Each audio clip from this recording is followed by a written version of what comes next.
começar agora os planos de hidratação, tá? O plano A de hidratação, ele vai ser para quem? Ele vai ser para o paciente que está hidratado, sem desidratação. Onde eu vou fazer? Em casa, no domicílio. É um paciente que vai chegar para a unidade de saúde, que você vai ver, ele está bem, você vai orientar isso para ser feito em casa.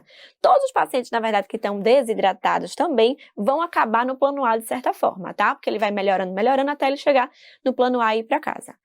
Aqui, eu vou orientar, gente, aumento de ingesta de líquidos, além do soro de reidratação que eu vou orientar. Então, ele tem que beber mais líquido do que o normal, tá? E fazer a terapia de reidratação oral que tá aqui, ó. Então, como é que vai ser a terapia de reidratação oral? Eu vou fazer, para menores de 1 ano, 50 a 100 ml após as perdas, que é vômitos ou diarreia. De 1 a 10 anos, eu vou fazer 100 a 200 ml após perdas, e maior que 10 anos, quanto ele aceitar, certo? Tentando fazer no mínimo 100 a 200 ml. Voltando para cá, vou orientar novamente dieta habitual, como a gente já tinha comentado lá em cima no tratamento, fazendo a dieta que não é constipante, é a dieta normal para o paciente, tá? E com orientação de retirar alimentos ou líquidos que possam piorar a diarreia. Orientações gerais para o paciente quanto à higiene, lembrar que muitas vezes tem a condição socioeconômica difícil, então o paciente não lava as mãos, não lava os utensílios de forma adequada, os bebês não fazem a higienização adequada da mamadeira, então fazer essas orientações gerais, orientar essa TRO que a gente comentou aqui e sempre orientar sinais de desidratação, porque a família precisa retornar com aquela criança se apresentar sinais de desidratação, tá? Além dos sinais de alarme, que são esses aqui, que a gente sempre precisa, dessa mesma forma que tá aí, gente, é do mesmo jeitinho que tá no Ministério da Saúde lá no cartaz, tá? Se o paciente tiver diminuição de diurese, recusa de alimentos, piora da diarreia, muita sede, vômitos repetidos ou sangue nas fezes, ele precisa retornar à unidade de saúde. Ou o Ministério da Saúde também recomenda que, se aparecer os sinais de alarme ou se com 48 horas ele não tiver melhora, ele procure a unidade de saúde novamente. Não necessariamente uma emergência pediátrica, mas pode ser um posto de saúde, tá? E lembrando que no plano A, eu também vou ter a suplementação com zinco como orientação para essa criança, tá? Plano B. O plano B vai ser para que paciente? Para o paciente que tem desidratação não grave. Onde é que vai ser feita? Ambiente hospitalar. Eu não vou fazer isso aqui, não vou mandar o paciente para casa, tá? De jeito nenhum. E não precisa internar de cara, então vai ser em observação em unidade hospitalar. Porque ele vai fazer uma terapia de reidratação oral sob supervisão. Como? Eu vou pegar soro de reidratação oral num volume de 50 a 100 ml por quilo e vou fazer isso durante 4 a 6 horas, tá? Eu posso dividir o volume que der de hora em hora e vou oferecendo ao paciente, eu posso dividir em 4 tomadas, em 3 tomadas, vou oferecendo ao paciente e a cada hora eu reavalio esse paciente para ver se ele está hidratado ou não. Se ele estiver hidratado, vou voltar para o plano A. Se ele estiver desidratado ainda, eu vou continuar. E vou sempre observar se vai apresentar algum sinal de piora, porque pode ser que eu precise passar do plano C, já a gente comenta disso. Todo paciente no plano B, que é o paciente que está desidratado, você vai manter aleitamento materno, mas o restante da dieta vai ficar suspensa, certo? E se esse paciente que está fazendo terapia de reidratação oral começar a vomitar, o que é que eu faço? Bom, se ele começar a vomitar, eu posso diminuir a quantidade do volume da ingesta e também o intervalo, tá? Entre um soro de reidratação e outro. Se ele continuar vomitando, eu posso fazer gastróclise. Não é uma realidade, né, gente? Na realidade, na prática, a gente não costuma fazer gastróclise, mas lembre que é para prova. Para prova, eu posso fazer gastróclise se eu já tentei primeiro espaçar e não consegui. E lembrar que se eu tiver o paciente que está com vômitos incoercíveis, que não está conseguindo fazer a terapia de reidratação oral, eu posso até tentar fazer um antiemético aqui para ver se consigo controlar, e ele não controla, ou ele evolui com sinais de gravidade para desidratação grave, eu vou passar esse paciente para o plano C, que é o que a gente vai comentar agora. Então, plano C de desidratação vai para os pacientes que estão desidratados graves, tá? Para quem vai ser isso aonde? Internado? Bom, o Ministério da Saúde diz que não precisa ficar internado, certo? Não precisa. Ele diz que tem que ficar 6 horas em observação, pelo menos no serviço de saúde, e pode receber alta quando tiver condições de se alimentar e receber uma quantidade suficiente de água e de líquidos para permanecer hidratado, certo? E a OMS, lá em 2005, orientava internamento. O Ministério da Saúde não precisa, então, é um período de observação até ele conseguir se manter hidratado em casa. Lembrar que o plano C é a hidratação parenteral, a solução é soro fisiológico ou ringer lactato, vai depender da sociedade que a gente vai seguir, eu vou dizer isso já para vocês. E quais são as indicações além do desidratado grave? Pronto, além do desidratado grave, o paciente que está em choque, certo? Se ele está em choque, ele também vai. É inclusive uma crítica do Ministério da Saúde, porque o paciente que está em choque é um choque hipovolêmico, não seria um desidratado. Mas o paciente de choque hipovolêmico é um paciente desidratado. Então, tudo bem, a gente entende que o Ministério da Saúde colocou isso daí para poder facilitar o tratamento, tá?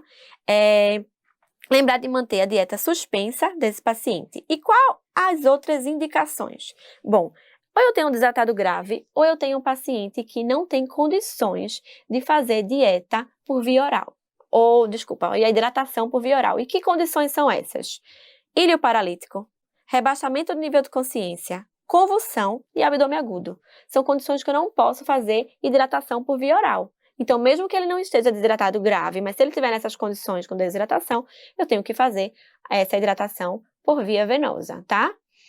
E todas as vezes que eu estiver fazendo a reidratação venosa do paciente, assim que ele conseguir tomar líquidos por via oral, eu vou reiniciar a reidratação oral aqui e voltar para o plano B ou voltar para o plano A e até eu conseguir dar alta a esse paciente. Agora, como é feita essas estratégias de manejo aí do grupo C? Bom, temos estratégias diferentes. A gente tem OMS, a gente tem Ministério da Saúde e ESPGA. O ESPGA a gente não vai utilizar aqui, porque o ESPGA é uma coisa mais para especialidade, tá? Então não vamos entrar. As provas praticamente todas vão cobrar Ministério da Saúde. Até agora o que caiu no SUS-PE cobrou Ministério da Saúde. Então vamos focar nele, tá? Então, ó, Ministério da Saúde aí recomenda o seguinte: 2 fases de hidratação venosa. Uma fase rápida ou de expansão e outra fase de manutenção e reposição. Na fase rápida e de expansão, eu vou dividir de acordo com a idade. Se eu tenho um paciente menor do que 5 anos ou maior do que 5 anos. Os menores de 5 anos eu vou fazer 20 ml/kg de soro fisiológico a cada 30 minutos e vou repetir até que a criança fique hidratada, tá? Maiores de 5 anos, é semelhante ao OMS, eu vou mostrar para vocês no slide seguinte. Mas maior de 5 anos, ele faz 30 ml/kg de soro fisiológico em 30 minutos e 70 ml/kg de ringer lactato em 2 horas e meia, tá?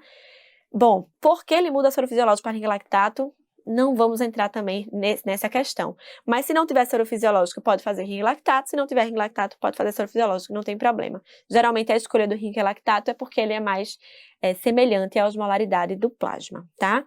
E na segunda fase, que é a fase de manutenção e reposição, aí vai para cá com a idade, vai ser igual. Eu vou fazer soro glicofísio, 4:1 na proporção, tá? Com o volume calculado pela regra de Holiday. E vou sempre acrescentar potássio.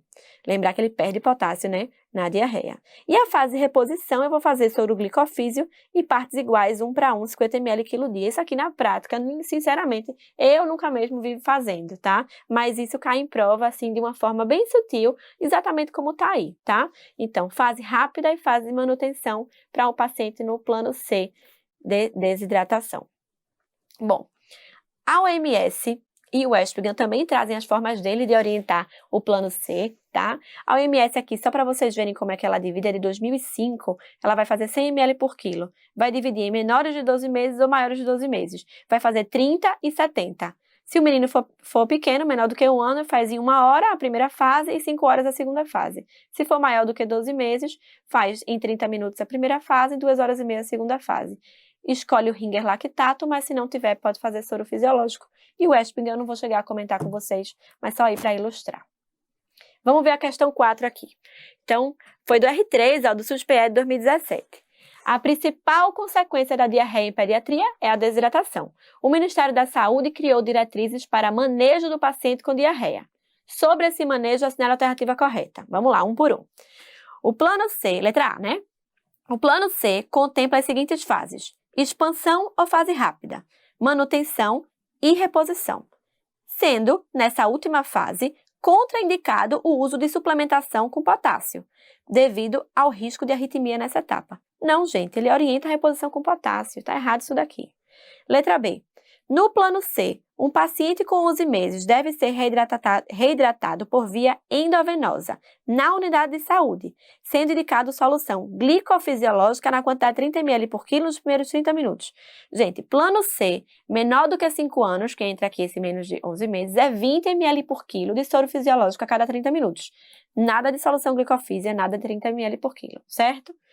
Letra C. No plano B, é utilizado o soro de hidratação oral, devendo o paciente permanecer na unidade de saúde até a reidratação completa. Sim, correto. Lembra, ele faz plano B para o paciente desidratado, ele fica na unidade de saúde fazendo 50 a 100 ml por quilo em 4 a 6 horas de soro de reidratação oral, tá?